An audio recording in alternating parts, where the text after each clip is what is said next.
네, 어제 전해드린 것처럼 현대제철 당진 공장에서는 지난 10여 년 동안 36명이 숨졌습니다. 이런 산재 사망자가 한 해에만 2,000명에 달하는데요. 하지만 이런 사망 사고가 발생할 때마다 근로감독이다, 경찰 수사다, 법석을 떨지만 결과적으로는 기업이 수백만 원 벌금만 물면 그걸로 끝입니다. 산재 사망 유가족들이 이른바 기업살인법 제정을 요구하는 이유인데요. 박진주 기자가 취재했습니다. 지난 14일 폭발 사고로 청년 노동자 3명이 숨진 한화 대전 사업장에선 작년 5월에도 비슷한 사고로 5명이 숨졌습니다.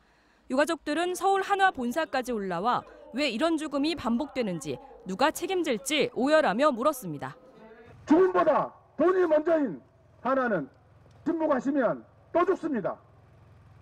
죽은 아이들 30살도 안 됩니다. 또 젊은 애들이 죽어야 합니까? 지난 2007년 삼성 반도체에서 일하다 백혈병으로 숨진 고 황유미 씨의 아버지. 지금까지 150여 명이 사망했는데 삼성은 그 어떤 형사처벌도 받지 않았다며 분통을 터뜨립니다.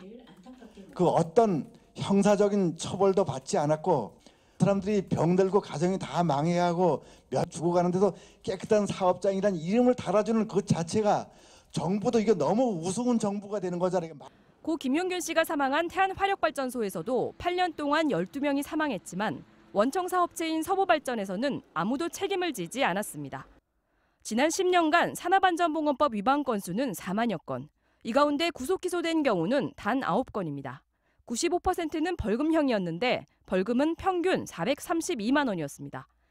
현행 산업안전보건법은 처벌 하한선이 없어 노동자의 목숨값을 사실상 수백만 원으로 치르고 있는 겁니다. 벌금도 아니에요. 과징금이에요. 과징금은 흔적도 안 남아요. 산안법 통과됐다고 박수칠 일 아니었어요.